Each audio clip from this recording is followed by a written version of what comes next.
বন্ধুরা এই যে পার্বতীকে ডাকছে, এখন পার্বতী চলে আসবে। ও পার্বতী, পার্বতী, ওই যে ভিতর থেকে পার্বতী চলে আসতেছে। পার্বতী, পার্বতী, পার্বতী, পার্বতী, পার্বতী, পার্বতী। এই যে মাঝখানে যে বড় গরুটা দেখা যাচ্ছে কালো, এটাই পার্বতী। এই যে বাছুর চলে আসছে, জাস্ট নাম ধরে ডাকলেই বাছুর প্লাস এই যে গাভী চলে আসছে।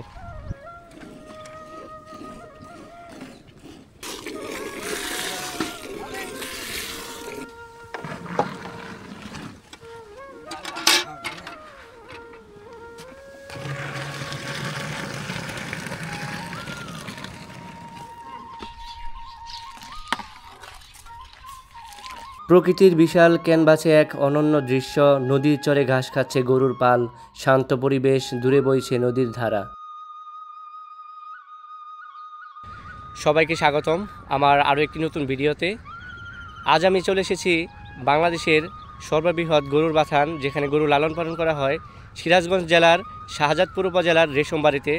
আজ আপনাদের সারাদিন ঘুরে দেখাবো এখানে কিভাবে গরু লালন পালন করা হয়। সম্পূর্ণ ভিডিওটি দেখতে থাকুন।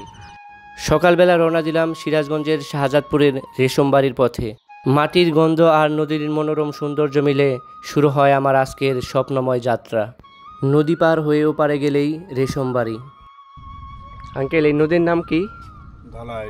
ধলাই নদী। নদীর নাম ধলাই। এটি শত শত মানুষের জীবন জীবিকার অংশ। এই নদী পার হয়েই যেতে হবে শাহজাদপুরের রেশমবাড়িতে। নদীর এপারে নেমেই মনে হলো এ যেন এক নতুন জগতে এলাম। এখানকার মাটি আরও উর্বর, যতদূর চোখ যায় শুধু সবুজের সমারোহ। এই পথ ধরেই কিছুক্ষণ হাঁটলে পৌঁছে যাব শাহজাদপুরের রেশমবাড়ির সেই গরুর বাথানে, যেখানে অপেক্ষা করছে পুরনো দিনের গল্প আর ঐতিহ্যের ছোঁয়া। ধলাই নদীর চরে যেমন গরু লালন পালন করা হয়, পাশাপাশি নদীর ভিতরে বিভিন্ন প্রজাতির হাঁসের খামার করা হয়েছে। বর্ষার পরে যখন ধলাই নদীর বুকে চর জেগে ওঠে আশেপাশের গ্রাম থেকে, তখন কিছু রাখাল তাদের গরু নিয়ে এই নদীর চরে এসে বসবাস শুরু করে। এখন যে আপনারা চারদিকে বাঁশের বেড়া দেওয়া দেখছেন, এগুলো হচ্ছে এক একটি গরুর বাথান। সকাল হতে না হতেই শুরু হয় রাখালদের দিন। গরুদের মাঠে নিয়ে যাওয়া, খাবার জোগানো, যত্ন নেওয়া, সব কিছুই যেন তাদের নিত্যদিনের সঙ্গী। প্রচণ্ড রোদ হোক বা ঝুম বৃষ্টি, গরুর দেখভাল করতে তারা কখনোই পিছপা হয় না। বন্ধুরা, গরুগুলোকে এখন বাথান থেকে বের করে ওই পাশে নদীর ওইখানে খাবার দেওয়া হয়েছে, ওইখানে নিয়ে যাওয়া হইতেছে। এই যে এখান থেকে গরুগুলা বের করা হচ্ছে, এগুলোকেই গরুর বাথান বলা হয়। গরুগুলোকে এখানে খাওয়ানো হচ্ছে বন্ধুরা। এই যে এই পাশে গরুর বাথানগুলা, এখান থেকে এখানে আসার পর এখানে খাবার দেওয়া হচ্ছে। নদীর ভিতরে একদম প্রাকৃতিক পরিবেশ। এখানে হাঁসের খামারও আছে। এই যে দূরে যেগুলো দেখতে পাচ্ছেন, এগুলো সবগুলো হাঁস। এটা হচ্ছে ধলাই নদী, আর ধলাই নদীর পাশেই যে চর, এই চরেই মূলত গরু লালন পালন করা হয়। এই জায়গাটিকে রেশমবাড়ি বলা হয়। আর এগুলা গরুর বাথান থেকে, ওই পাশে গরুর বাথানগুলো, ওইখান থেকে গরুগুলোকে খাওয়ানোর জন্য এই যে মাঠে নিয়ে আসা হয়েছে। বাংলাদেশের বুকে সুইজারল্যান্ডের মতোই দেখতে। যতদূর চোখ যায় শুধু খোলা জায়গা, আর এই পাশে এই নদী। গরু যারা দেখাশোনা করে, দুইজন লোক, ওনারা এই গরুগুলাকে বাথান থেকে এখানে নিয়ে আসছে খাওয়ানোর জন্য। নাম কি তোমার? জাহিদ। তোমার বাসা কি এখানেই? আমার বাসা এখানেই। তুমি গরু দেখাশোনা করো? তোমার ফুল ফ্যামিলি থাকে এখানে? না, তুমি একা থাকো? এইগুলাকে তুমি দেখাশোনা করতেছো না? এগুলা থাকে কোথায়? বাথানটা কোন পাশে তোমাদের? এই যে গাছপালা। এই পাশে বাথান, আর এখানে নিয়ে আসছো খাওয়াইতে না? এটার নাম এই যে। বন্ধুরা, এই যে যে গরুগুলা দেখতে পাচ্ছেন, এখানে একটা গরুর পাল, আবার ওই পাশে একটা আছে, ওইখানে আছে। অদ্ভুত ব্যাপার, কোনো গরুতেই কিন্তু এরকম চিহ্ন দেওয়া নাই বা দড়ি দেওয়া নাই, তারপরেও ওনারা ওনাদের গরুগুলাকে চিনতে পারে। তারা তাদের গরুগুলার বিভিন্ন নামকরণ করেছে, সেই নামে ডাকলে এই গরুগুলো আসে। তোমার গরুর কি নাম দিছো ভাই? মতিলাল। এটা মদিলাল? এটাই ছোট্টার নাম মতিলাল। ওই যে লসিমন, ওই যে কানেক্ট। ওইটা নসিমন। আর শাপলা, রাজধানী, রাজকুমার, পার্বতী, ঐশ্বরিয়া, সুন্দরী, আবার রোজিনা, তারপর সুমি। এভাবে সবগুলা গরুরই নাম আছে না? হ্যাঁ, নাম ধরে ডাকলে ওরা আসে। হ্যাঁ। ছোট বড়গুলো এখনো পাল হেঁকে নাই, মানে ডাকলি যে আসবে এতে ওরা এখনো বোঝে নাই। ছোট বড়গুলো ব্যক্তি দেখলে পরে একলাই চলে আসে। বড়গুলারে ডাকলে ওরা নাম ধরে ডাকলে চলে আসে। ব্যক্তি একলাই চলে আসে। কয়টা পর্যন্ত এইভাবে খাওয়াবো এখানে গরুরে? আমরা এখন সবাই একটা মনে একটা পর্যন্ত খাওয়াই, তারপরে আবার গরু নিয়ে যাবো এখানে। থাপলা থাপলা থাপলা থাপলা থাপলা থাপলা সরে সরে সরে সরে সরে সরে। দেখছেন বন্ধুরা, ও গরুগুলাকে ডাকছে আর গরুগুলা সব দাঁড়াই গেছে এখানে। শাপলা, ঔষরিয়া, বিভিন্ন নামে নামকরণ করা হয়েছে গরুগুলোর। যখন তারা এইভাবে গরুগুলাকে ডাকে তখন গরুগুলো এখানেই দাঁড়িয়ে যায়। বন্ধুরা, এই গরুর বাথানে কিভাবে গরু লালন পালন করা হয় তো এই সম্পর্কে এখানে এক ছোটো ভাই এই গরুগুলা ও লালন পালন করে থাকে, ওর কাছ থেকে শুনবো কিভাবে গরুগুলা তোমরা লালন পালন করো। মানে আমরা ছোট মার হাতে রাহি গরুগুলাকে এই বাছুরগুলো মার হাতে রাইয়া, মানে যখন বয়স 11-12 হয় এই সময় আমি এই বাছুর করে মার হাতে আলাদা করি। মানে গরু দোয়ানোর টাইম হলে মার কাছে আবার দিয়ে পাড়ায় দুধ দোয়াই। তারপরে হলো ছোটোতে বড় যায়, তারপরে ওরা একলাই দুধ খায় না, না খাওয়ার জন্য এনে যে ঘাস খায়, ঘাস খাওয়াতে এই যে বড় যায়। আর সকালবেলা কয়টার সময় এখানে নিয়ে আসো? সকালে 9টার দিকে আসি ভাই। 9টার দিকে এখানে নিয়ে আসো, তারপরে কয়টা পর্যন্ত খাওয়াবো এখানে? একটা পর্যন্ত খাওয়ায় আবার নিয়ে যাবা, তারপরে আর বের করবে না? না, খেয়ার জায়গায় তারপরে খেয়ার খাবে পুকুরের সময় একেবারে।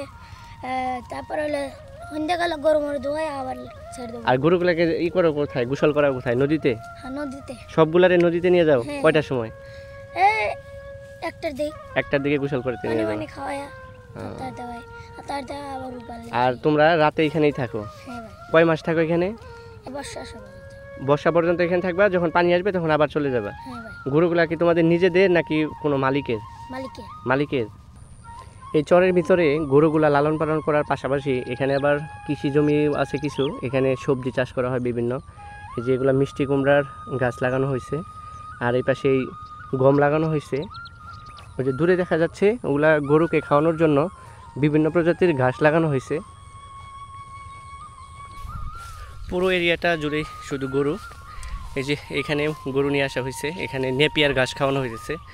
জায়গাটা এত সুন্দর, বাংলাদেশের বুকে এক সুইজারল্যান্ড। আপনাদের একটু দেখাই, যত দূর চোখ যায় শুধু এরকম সবুজ মাঠ আর মাঠ। এগুলাই মূলত হচ্ছে গরুর বাথান। আর এই যে ঘরগুলা দেখতে পাচ্ছেন এখানেই রাখালরা থাকে রাত্রিবেলায়। বন্ধুরা, এখন আমি যে জায়গাটিতে দাঁড়িয়ে আছি এটা হলো গরুর বাথানের। এই যে পাশে যে রাখাল বাইরা থাকে তারা এখানে ঘুমায়, এখানে রান্না বান্না করে। আর এগুলো হচ্ছে সেই গরুর বাথান, এখানেই গরু রাত্রি যাপন করে। গরুগুলাকে এখন মাঠে নিয়ে যাওয়া হয়েছে আর এখানটা পরিষ্কার করা হচ্ছে, গোবরগুলা সরানো হচ্ছে পাশেই। এই যে দুজন লোক কাজ করতেছে, আর এই পাশেই হলো ধলাই নদী। তো আমি একটা ভুল কাজ করছি, আমি খাবার নিয়ে আসি নাই সঙ্গে। আপনারা যদি কখনো এখানে আসেন ঘুরতে অবশ্যই খাবার পানি নিয়ে আসবেন। এখানেই কথা হয়েছিল এক ছোটো ভাই রাখালের সাথে, তো ওই আমাকে বললো যে ভাইয়া দুপুরে আমাদের সাথে এখানেই খাওয়া দাওয়া করবেন। তো আজকে আমি দুপুরে ওনাদের সাথে এখানেই বসে খাওয়া দাওয়া করবো আর সারাদিন ঘুরবো। দুপুরে কিভাবে এখানে 3টার দিকে গরু থেকে দুধ দোহানো হবে, তো গরুর দুধ দোহানো দেখে তারপরে আমি এখান থেকে যাব। সম্পূর্ণ ভিডিওর সঙ্গেই থাকুন বন্ধুরা। এখানকার যে গাবি, এগুলো গাবির দুধ দিয়ে পায়েস রান্না করা হয়েছে। আন্টি আমাকে পায়েস খাইতে দিল, পায়েস খাচ্ছি, অনেক মজা। দুপুরে ওনাদের সাথে এখানে খাওয়া দাওয়া করে তারপরে বাসায় ফিরবো আমি ইনশাল্লাহ। শুধু দুধ দিয়ে রান্না করা হয়েছে, একদম ঘন আঠালো।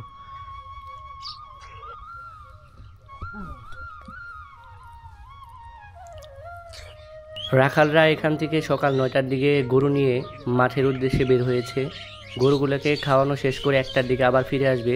আর এখানে রান্না বান্না করার জন্য একটা আন্টি আছে, উনি রান্না করতেছে আলু ভর্তা, ডাল ভাত, আর পাশেই জাল দেওয়া হচ্ছে দুধ।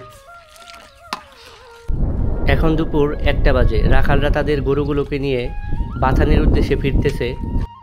গরুগুলো দলবদ্ধ হয়ে লাইন ধরে বাথানের ভিতরে প্রবেশ করতেছে। এখানে গরুর পাশাপাশি ভেড়াও লালন পালন করা হয়। দুপুরবেলায় গরুগুলোকে বাথানের ভিতরে প্রবেশ করিয়ে ভাইয়ারা গোসল করে আসলো। ভাইয়াদের সাথে খেতে বসে বললাম। ভাইয়াদের আন্তরিকতায় আমি মুগ্ধ। অচেনা একটা মানুষকে তারা খুব আপন করে নিয়েছিল। তাদের সাথে খেতে খেতে অনেক গল্প করলাম। কয় মাস থাকেন ভাই এখানে? এখানে 6 মাস। 6 মাস, মানে পানি যাওয়ার পরেই তারপরেই পানি আসলে বাড়ি চলে যায়। আবার পানি আসলে চলে যাবেন। ভাত খাওয়া শেষ করার পর ওনারা আমাকে এখানকার গাভীরই দুধ খেতে দিয়েছিল। দুধগুলো এত ঘন আর এত মজার ছিল, আর ওনাদের আন্তরিকতা আমি কোনো দিন ভুলব না। বন্ধুরা, এখন গাভী থেকে দুধ সংগ্রহ করা হবে। আর এখানে প্রচুর মশা আর মাছি, এই কারণে ভিজা খ্যার দিয়ে আগুন জ্বালানো হয়েছে যেন মশাগুলা দূরে সরে যায়, মাছিগুলা দূরে সরে যায়। পার্বতী পার্বতী পার্বতী আয়। ও পার্বতী, বন্ধুরা, এই যে পার্বতীকে ডাকছে, এখন পার্বতী চলে আসবে। ও পার্বতী, পার্বতী ওই যে ভিতর থেকে পার্বতী চলে আসতেছে। পার্বতী পার্বতী পার্বতী পার্বতী আয়। পার্বতী পার্বতী, এই যে মাঝখানে যে বড় গরুটা দেখা যাচ্ছে কালো, এটাই পার্বতী। জাস্ট পার্বতী এই যে বাছুর চলে আসছে, জাস্ট নাম ধরে ডাকলেই বাছুর প্লাস এই যে গাভী চলে আসছে। ফালফুল ফালফুল এটা হলো পার্বতী। ফালফুল। বন্ধুরা, এটা হলো সেই পার্বতী। জাস্ট নাম ধরে ডাকলো ভাই, আর পার্বতী চলে আসছে। এখন এই যে পার্বতী দুধ সংগ্রহ করা হবে।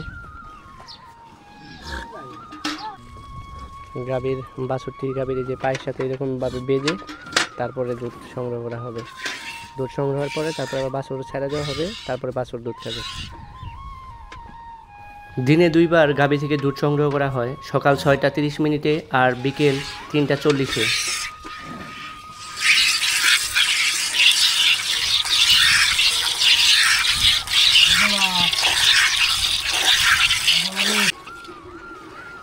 সবগুলা গরু এইভাবে যে লাইন ধরে দাঁড়িয়ে আছে, কান খাড়া করে, শুধু একবার ডাকলেই সাথে সাথে এখানে চলে আসতেছে। তো অদ্ভুত একটা ব্যাপার। এটা তো অনেক দুধ হয়েছে। সকালে কি এতটুকু হয়? এত বেশি হয় সকালে। দেখুন বন্ধুরা, এটা থেকে 1 বালতি পরিমাণ দুধ।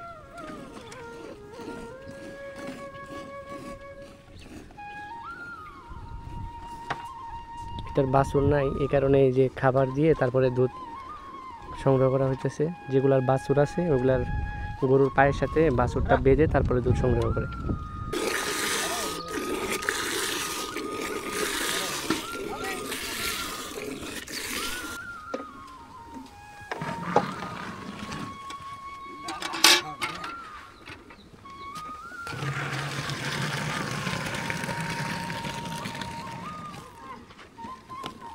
একদম খাঁটি দুধ এগুলোতে সংগ্রহ করা হইতেছে। এগুলো থেকে তারপরে মিল্ক বিটা যে আছে, মিল্ক বিটা নিয়ে যাওয়া হবে। 100% খাঁটি দুধ। আমার মনে হয় মানুষকেও এত তাড়াতাড়ি পোষ মানানো যায় না, অথচ এই যে বোবা প্রাণী পশুগুলা, এগুলা যে কথা শুনে এখানে আসার পর আমি না দেখলে বুঝতেই পারতাম না। জাস্ট নাম ধরে ডাকলেই এক জায়গা থেকে আরেক জায়গায় নিয়ে যাইতেছে।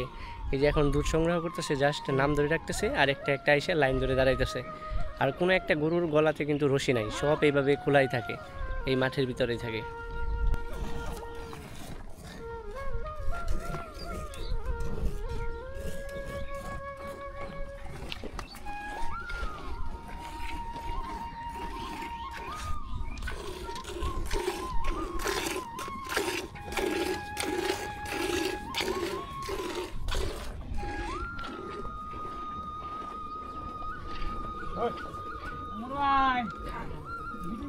বন্ধুরা, ধলাই নদীর সামনে থেকে আজকের মতো ভিডিওটি শেষ করতেছি। দেখা হবে আবার নতুন কোনো একটি ভিডিওতে। সে পর্যন্ত ভালো থাকবেন। ভিডিওটি ভালো লাগলে লাইক, কমেন্ট, শেয়ার করবেন। আর চ্যানেলে নতুন হয়ে থাকলে চ্যানেলটি সাবস্ক্রাইব করবেন।